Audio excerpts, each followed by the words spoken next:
Good morning students, स्वागत है आपका आज की इस वीडियो में। आज हम क्लास 8th में व्याकरण के पाठ 7 का अध्ययन करेंगे। हमारे आज के पाठ का नाम है कारक और उपपद विभक्ति। तो आइए पाठ को शुरू करते हैं। सबसे पहले हमें दी गई है कारक की परिभाषा। कारक किसे कहते हैं? कहता कि क्रियान्वयी कारकम, क्रिया अन्वयी कारकम को बोलेंगे क्रिया अन्वयी कारकम। अन्वयी क्या होता है? संबंध रखने वाला शब्द। अन्वयी क्या होता है? संबंधित शब्द, यानी क्रिया के साथ संबंध रखने वाले शब्दों को क्या कहते हैं? हम कारक कहते हैं। अर्थात वाक्य में आए शब्दों का किसी न किसी रूप में क्रिया के साथ संबंध अवश्य होता है। ठीक है, वाक्य में जो भी शब्द प्रयोग किए जाते हैं उनका क्रिया के साथ किसी न किसी प्रकार से संबंध होता है, इसलिए अतः जिसके द्वारा यह संबंध बताया जाता है उसे कारक कहते हैं। ठीक है, जिन शब्दों के द्वारा इस संबंध को प्रकट किया जाता है उसे हम क्या कहते हैं? कारक कहते हैं। आगे दूसरी परिभाषा दी गई है, जिन शब्दों का क्रिया के साथ सीधा संबंध होता है, सीधा संबंध होता है, उन्हें कारक कहते हैं। जैसे राम है पुस्तकम पठती, राम पुस्तक पढ़ता है। इस वाक्य में राम शब्द क्या है? करता है, राम शब्द करता है, पुस्तक शब्द कर्म कारक है और पठती क्रिया है। ठीक है, तो राम करता है, पुस्तक शब्द कर्म कारक और पठती क्रिया है। यहाँ पर राम है और पुस्तकम शब्द कर्म से पठती क्रिया के कर्ता और कर्म कारक कहलाते हैं, जिनका पठती क्रिया से सीधा संबंध है। कहता है कि जो आपका ये वाक्य है राम है पुस्तकम पठती, इसमें जो राम शब्द है वो कर्ता कारक है और पुस्तक शब्द है वो कर्म कारक है, क्योंकि इन दोनों शब्दों का पठती क्रिया के साथ सीधा संबंध है। क्योंकि जो पठती क्रिया है ये कर कौन रहा है? यानी कि पढ़ने का कार्य कौन कर रहा है? राम। और क्या पढ़ रहा है? पुस्तक। तो ये इन दोनों शब्दों का क्रिया के साथ संबंध है, इसलिए इन दोनों शब्दों को हम क्या कहते हैं? कारक कहते हैं। ठीक है, क्योंकि कारक की परिभाषा क्या होती है? जिन शब्दों का क्रिया के साथ सीधा संबंध होता है उन्हें कारक कहा जाता है। तो यहाँ पर राम और पुस्तक का पठती क्रिया के साथ संबंध है, इसलिए ये दोनों क्या हैं? कारक हैं। आगे है कारक के भेद। तो कारक के भेद कितने होते हैं?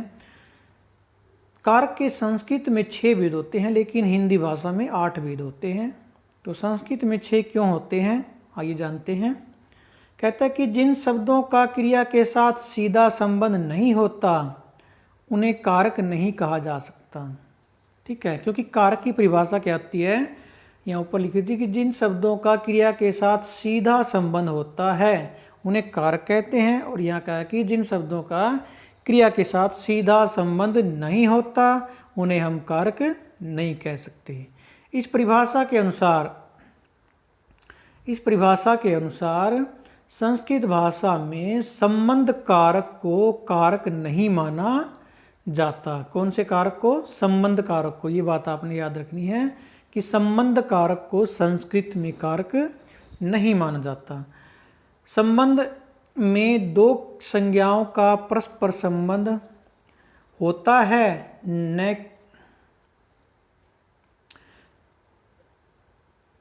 कहता कि क्योंकि संबंध में दो संज्ञाओं का परस्पर संबंध होता है, न कि क्रिया के साथ संज्ञा का संबंध। तो कहता कि जो संबंध कारक होता है वहाँ पर क्या होता है? दो संज्ञाओं का आपस में संबंध होता है, लेकिन उनका क्रिया के साथ संबंध नहीं होता, इसलिए उसको कारक नहीं कहा जाता। क्योंकि कारक तो किसको कहा जाएगा? जिसका क्रिया के साथ संबंध होगा। ठीक है, अतः संस्कृत व्याकरणों ने, व्याकरण क्या कहते हैं? जो संस्कृत के विद्वान हैं, संस्कृत व्याकरण के विद्वान हैं, उन्हें हम क्या कहते हैं? वैयाकरण। ठीक है, जैसे कविता लिखने वाले को हम क्या कहते हैं? कवि। इसलिए व्याकरण को के नियमों को लिखने वाले को वैयाकरण कहते हैं। तो जितने भी संस्कृत व्याकरण के विद्वान हैं, वैयाकरण हैं, उन्होंने संबंध को कारक मानने की आवश्यकता नहीं समझी। इस प्रकार कारक के 6 भेद हैं। कौन कौन से? कर्ता कर्म च करणम संप्रदानम तथैव च आपादान अधिकरणे इत्याहु कारकाणि षड। तो ये 6 कारक उन्होंने बताए, कर्ता कर्म करण संप्रदान, उसी प्रकार अपादान और अधिकरण, ये 6 कारक कहे गए हैं। कहता है कि अर्थात इसका अर्थ ये दिया गया कि कर्ता कर्म करण संप्रदान अपादान और अधिकरण संस्कृत भाषा में ये 6 कारक माने जाते हैं। ठीक है। उसके बाद आपका विभक्ति। विभक्ति किसे कहते हैं? विभक्ति, जैसे कि आपने शब्द रूप में विभक्तियों के बारे में पढ़ा है, प्रथमा द्वितीय तृतीया चतुर्थी पंचमी षष्ठी सप्तमी। ठीक है। तो किसे कहते हैं? वाक्यों में क्रिया के साथ संज्ञा सर्वनाम आदि शब्दों के संबंध को प्रकट करने के लिए जिन चिन्हों अर्थात परसर्गों का प्रयोग किया जाता है उन्हें विभक्ति कहते हैं। ठीक है। कहता है कि वाक्य में क्रिया के साथ संज्ञा सर्वनाम आदि शब्दों के संबंध को प्रकट करने के लिए कुछ चिन्हों का प्रयोग किया जाता है। उन चिन्हों को ही हम क्या कहते हैं? विभक्ति कहते हैं। जैसे आपने हिंदी भाषा में भी पढ़ा था कि कर्ता ने कर्म को करण से अपादान के लिए संप्रदान के लिए अपादान से, तो ये ने को से के द्वारा के लिए, ये सारे क्या हैं? ये विभक्ति चिन्ह हैं, इन्हीं को हम विभक्ति कहते हैं। ठीक है। आगे कहता है कि सामान्यतः विभक्ति 2 प्रकार की होती हैं। जो विभक्ति होती है आपकी 2 प्रकार की होती है, एक कारक विभक्ति और दूसरी उपपद विभक्ति। ठीक है। तो आगे इन दोनों के बारे में जानेंगे कि कारक विभक्ति किसे कहते हैं और उपपद विभक्ति किसे कहते हैं। तो सबसे पहले है आपका कारक विभक्ति। तो कारक विभक्ति किसे कहते हैं?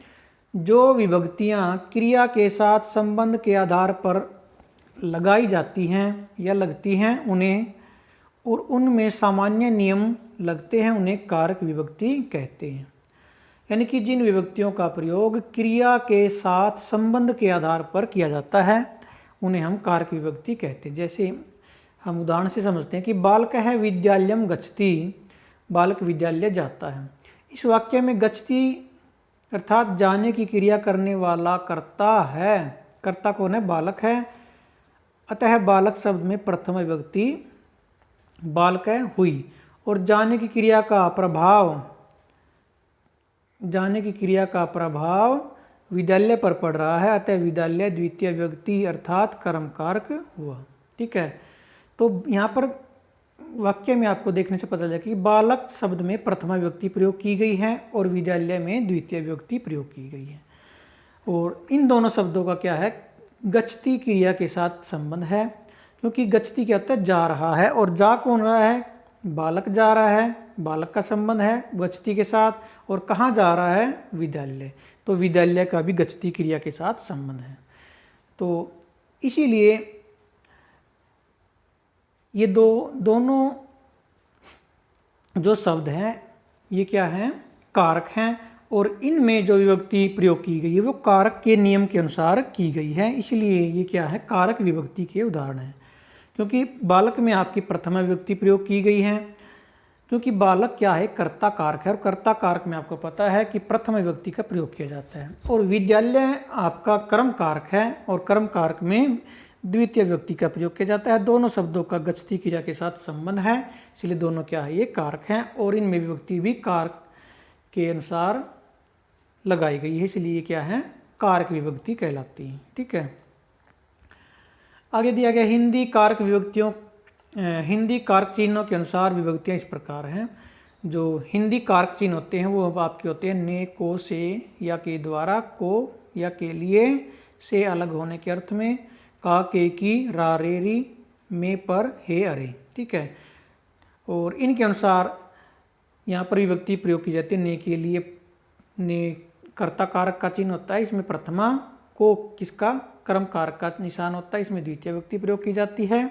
से और के द्वारा ये कर्ण कारक के चिन्ह होते हैं, इसमें तृतीया प्रयोग की जाती है। और को या के लिए ये संप्रदान के चिन्ह होते हैं, इनमें चतुर्थी विभक्ति प्रयोग की जाती है। इसी प्रकार से अलग होने के अर्थ में आता है तो अपादान कारक होता है और वहाँ पर पंचमी विभक्ति का प्रयोग किया जाता है। ठीक है। षष्ठी विभक्ति कहाँ पर प्रयोग की जाती है? जहाँ पर का, के, की, रा, रे, री इस प्रकार के निशान आपको दिखाई देंगे। ठीक है। और में और पर ये अधिकरण के चिन्ह होते हैं, अधिकरण में सप्तमी विभक्ति का प्रयोग किया जाता है। और हे, अरे इत्यादि जो संबोधन के लिए प्रयोग किए जाते हैं, इनमें भी संबोधन में जो प्रथम विभक्ति प्रयोग की जाती है आपकी, वही विभक्ति यहाँ पर प्रयोग की जाएगी। ठीक है। दूसरी आपका भेद है, विभक्ति का दूसरा भेद है उपपद विभक्ति। ठीक है। तो उपपद विभक्ति किसे कहते हैं? कहता है कि जब वाक्य में कारक चिन्हों के आधार पर विभक्ति न लगाकर कोई उपपद यानी कि छोटे से पद को देखकर कोई विशेष विभक्ति लगा दी जाती है, उसे हम क्या कहते हैं? उपपद विभक्ति कहते हैं। ठीक है। कहता है कि जब कारक के